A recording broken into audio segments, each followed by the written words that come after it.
அனைவருக்கும் வணக்கம். இன்னைக்கு நம்ம என்ன முக்கியமான விஷயத்த பார்க்க போறோம்னா, how to do PG project. அதாவது காலேஜ்ல பிஜி படிச்சுட்டு இருக்கணும். பிஜி அல்லது யூஜி 2மே கூட வச்சுக்கலாம். யூஜி அண்ட் பிஜி உடைய ப்ராஜெக்ட் எப்படி பண்றது அப்படிங்கிறத பத்தி சொல்றேன் நான் இன்னைக்கு. ஜெனரலா பார்த்தீங்கன்னா, யூஜி 3rd இயர்ல அல்லது பிஜி 2nd இயர்ல ஒரு ப்ராஜெக்ட் இருக்கும். நார்மலா அந்த ப்ராஜெக்ட்ட முடிச்சா தான் நீங்க டிகிரி வாங்க முடியும். இப்ப யூஜி, பிஜி ப்ராஜெக்ட் ப்ராஜெக்ட்னா 2 ஒண்ணு தான். அதாவது அதனுடைய லெவல் ஆஃப் கிளாரிட்டி மட்டும் கொஞ்சம் மாறும். அதாவது பிஜி ப்ராஜெக்ட் கொஞ்சம் நல்ல ஹை லெவல் குவாலிட்டியில பண்ணுவாங்க. யூஜி ப்ராஜெக்ட் கொஞ்சம் லோ லெவல்ல இருக்கும். காரணம் என்னன்னா, ஸ்டூடெண்ட் யூஜில தான் இருக்கறனால அந்த அளவுக்கு கிளாரிட்டி இருக்காதனால கொஞ்சம் சிம்பிளான விஷயங்கள பண்ணுவாங்க. பிஜி ப்ராஜெக்ட்ங்கிறது கொஞ்சம் ஓரளவுக்கு ரிசர்ச்க்கு லெவலுக்கு பண்ணுவாங்க.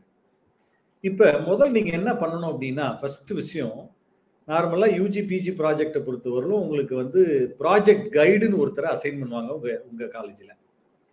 முதல்ல என்ன பண்ணணும்னா, அவர்ட்ட நீங்க போய் பார்த்து பேசினாவே, அவங்க என்ன பண்ணணுங்கிற ஒரு ஐடியா குடுப்பாங்க. என்ன செய்யணும்ங்கிறத அவங்க குடுப்பாங்க. நீங்க அத தெரிஞ்சுக்கணும் நம்பர் 1. அடுத்தபடியா, கடந்த வருஷம் உங்க கல்லூரியில பண்ண ப்ராஜெக்ட் வொர்க் இருந்ததுன்னா, எடுத்து அத எக்ஸாம்ல எடுத்து பார்க்கலாம். எப்படி பண்ணியிருக்காங்க? என்ன மாரி செஞ்சிருக்காங்க? என்ன எதிர்பார்க்குறாங்க? அப்படிங்கிறது 2வது விஷயம். 3வது விஷயம், நீங்க எதுல பண்ண போறீங்க அப்படிங்கிறத ஒரு 2, 3 ஐடியா எடுத்துக்கிட்டு நீங்க டீச்சர்ட்ட போணும். உங்க புரொஃபசர்ட்ட போனீங்கன்னா, அவங்க அதுல பார்த்துட்டு எது பெட்டர்ன்னு உங்களுக்கு சொல்லுவாங்க. 1. இல்ல ஒருவேளை உங்களுக்கு தெரியல அப்படின்னா, உங்க ப்ராஜெக்ட் கைடுட்டே கேட்டீங்கன்னா, அவங்க ஏதாவது ஒரு ஐடியா சொல்லுவாங்க. இதுல பண்ணு, நீ இந்த மாரி செய்யலாம் அப்படின்னு சொல்லிட்டு. அது அப்படிதான் நீங்க ப்ராஜெக்ட் செலக்ட் பண்ணணும்.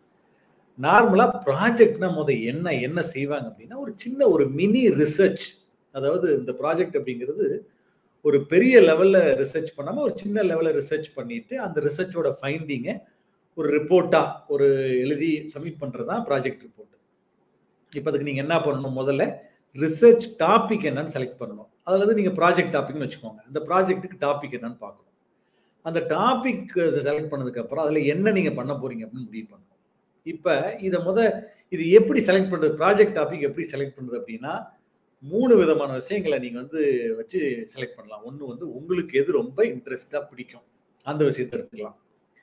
2வது உங்களுக்கு எந்த ஐடியாவுமே இல்ல அப்படின்னா, யார்ட்டயாவது டிஸ்கஸ் பண்ணலாம். உங்க ஃப்ரெண்ட்ஸ்ட்ட டிஸ்கஸ் பண்ணலாம். அல்லது உங்க டீச்சர்ஸ் டிஸ்கஸ் பண்ணலாம். யாராவது சஜஷன் பண்ணக்கூடிய அந்த டாபிக்ல பண்ணலாம்.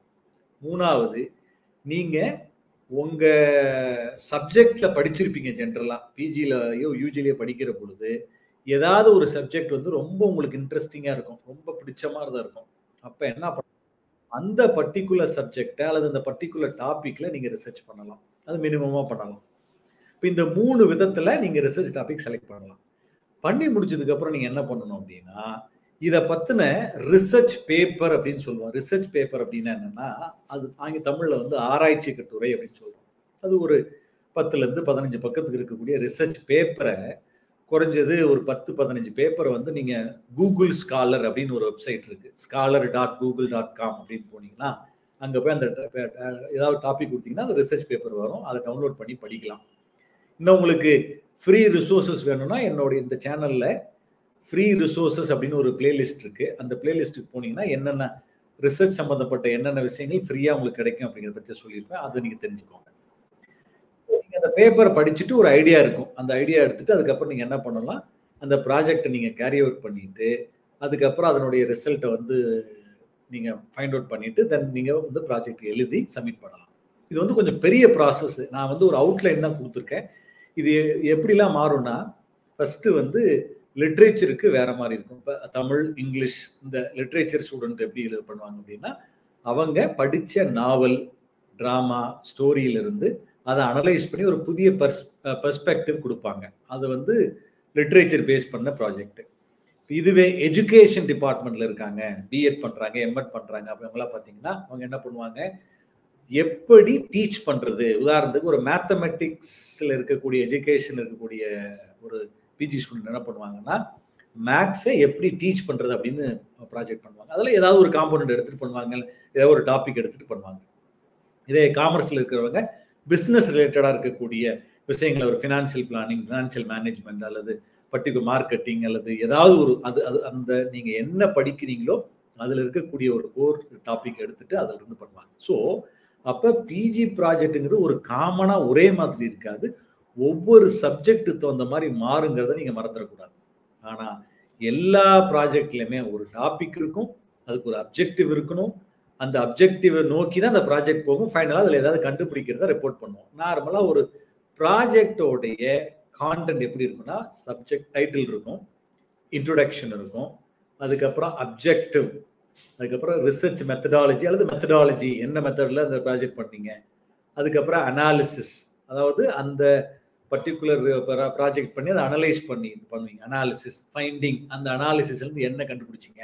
அதுக்கப்புறம் கன்க்ளூஷன். கன்க்ளூஷனுக்கு அப்புறம் ரெஃபரன்சஸ். ஒரு ரிசர்ச் பேப்பர் மாதிரி தான் இதுவும் இருக்கும். அதோடைய கொஞ்சம் மினியேச்சர் வெர்ஷன் அவ்வளவுதான்.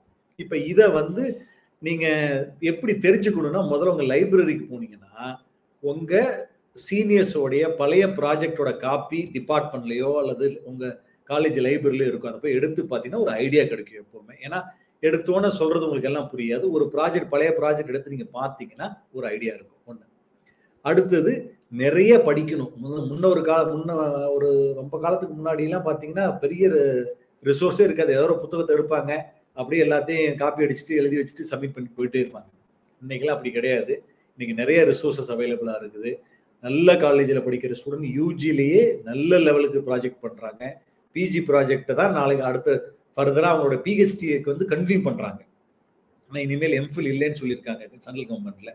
அப்ப பிஜில என்ன ப்ராஜெக்ட் கொஞ்சம் சின்ன லெவல்ல பண்றத அத எக்ஸ்பேண்ட் பண்ணி பிஜில அதாவது பிஹெச்டி லெவலுக்கு பண்ணலாம். ஸோ அப்ப அத வந்து நீங்க தெளிவா பண்ணணும். இதே சயின்ஸ் ப்ராஜெக்ட்னா அது டோட்டலா மாறும். லெபார்டரியில உட்கார்ந்து நீங்க பண்ற மாரி இருக்கும்.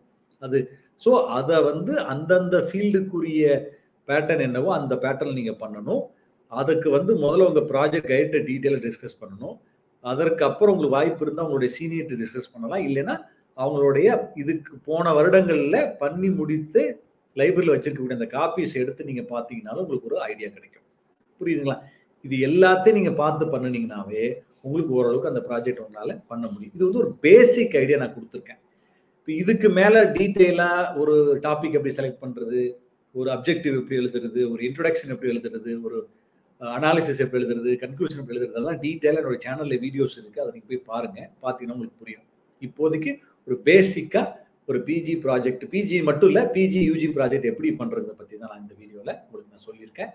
இது உபயோகமா இருந்தது அப்படின்னா, இந்த வீடியோவ வந்து சேனல சப்ஸ்கிரைப் பண்ணிக்கோங்க. நான் வந்து ஆங்கிலத்திலயும் நெறைய ரிசர்ச் வீடியோ போடுறேன். ஒருவேளை நீங்க ஃபியூச்சர்ல பிஹெச்டி பண்ணணும்னு ஆசை இருக்குதுன்னா, கண்டிப்பா அதுல நெறைய அதுக்கு உபயோகமான நெறைய வீடியோக்கள் இருக்கு. அத நீங்க பாருங்க. உபயோகமா இருந்தா அத கமெண்ட் பண்ணுங்க. உங்க நண்பர்களுக்கு ஷேர் பண்ணுங்க. மீண்டும் ஒரு நல்ல ஒரு வீடியோல உங்களை நான் சந்திக்கிறேன். நன்றி, வணக்கம்.